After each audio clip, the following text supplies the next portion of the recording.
In the stock market today, you noticed that there was another huge sell-off. The Dow went down about 600 points based on more of Trump's tariffs. And so I wanted to talk in today's video about changing your trading strategy depending on what's going on economically, and why it's important to not just have the one method that you stick to, but have a variety of different options, trading scenarios or strategies that can work in your favor when the market is booming or when the market is very volatile. So when I first started trading stocks, I started under Obama when he was president, and we were in the midst of this big recovery.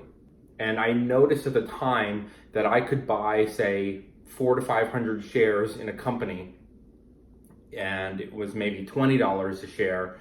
And then over the course of a week to a week and a half or longer, and that's what swing trading is, right? Swing trading is when the stock is over here and it moves and it goes higher and you sell it, and then it dips and you buy it, and then it swings back higher and you sell it again. And that, day trading basically means you buy the stock in the morning and you sell it before the market closes, win, lose, or draw. Swing trading works a little differently. Swing trading is, it can take days, it can take weeks, it can take months. Under Obama, when we were having that big economic recovery, I would be able to buy a stock that was, say, around $20 and hold it for maybe a week, maybe a couple weeks, and before you know it, it's up $6, and I've got upwards of over $1,000, maybe to $2,000 in profit. And not only would I do that with just the one, but I would have 2 or 3 companies in my portfolio at a time that I was swing trading. As things started to get more volatile recently, what with trade talks and recession talks and just an overall insane president in general, my strategy had to change. So buying a stock and then holding it for 2 weeks could result in a catastrophic loss, right? A stock can go down $6 and I could get really hurt. Swing trading, you have wiggle room, right? I know it's going to dip, and I know it's going to fluctuate over the course of the 2 weeks, and I don't mind that. I factor that in. I buy it at 20. I say it might get to 18. That's okay, because I think it's just pulling back before it goes higher. This day and age, volatility is really frightening, because you can see, one day the market's down 600, the next it's up 800, the next it's down 500, the next it's down 800. It's just nuts, and you could get wiped out. And it's so important as a trader to protect your capital that you have to then have another trading strategy. So my new strategy has changed from buying something and holding it for a couple of weeks to buying something and holding it for a couple of days max, because I get nervous. And so my strategy has changed from swing trading to more of an aggressive style, in and out. I buy the stock. If it starts to drop, I sell it. I cut my losses to recoup my principal or my capital. And if it starts to move, I'll sell very quickly. And so one of the things that I like to do is calculate ahead of time.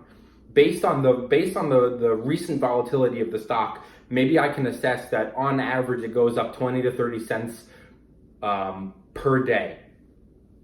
And so I can then say, all right, if I'm expecting a 20 cent or 20 or a 30 cent gain in 1 or 2 days, how many shares do I have to then buy in order for it to work in my favor?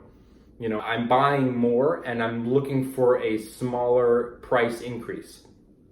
So it nets me the similar kind of profit, but it doesn't have to go up as high, which means I don't have to hold it as long, which means I can get in and I can get out. My stock will move 30 to 50 cents in a day. If I can get in and get out, I will. And so I like to calculate ahead of time. I know, for example, that if I was working a $15 an hour job, that I would be making $120 a day. And since I live by myself and I don't have a lot of expenses and I live below my means and I kind of embrace that whole minimalist lifestyle of less is more, I don't have to be greedy. I don't have to make, obviously I would like to, but I don't have to make big money. I just have to make enough where I can live comfortably. I like to calculate ahead of time. I like to say, okay, I'm going to buy it at 4, I'm going to sell it at 4.30, I'm going to buy this many shares, and I know I'm going to make this amount of money if it gets to 4.30. And by the way, if it starts to drop, I know how much I stand to lose because I'm going to sell it at, say, 3.95 or 3.90, and I'm going to, if I have a loss, it's going to be very, very small, and if I have a gain, it's going to be exactly within the parameters that I expect. It's going to be within the 20 to 30 cent range. That way I'm in and I'm out of my holdings a lot quicker. I'm not holding something for 3 weeks because look what happens. This last couple of weeks in the market have been very volatile. I could have bought a stock at 20 and it's now 15. Now I'm stuck holding that stock, hoping it comes back up to 20 just so I can break even and get my money back. And that's not a good trading strategy. The better strategy is to invest more money, fewer shares, and have a smaller price increase. I hope that makes sense. I hope you have learned something today. Please like, please subscribe to the video, and have a good weekend.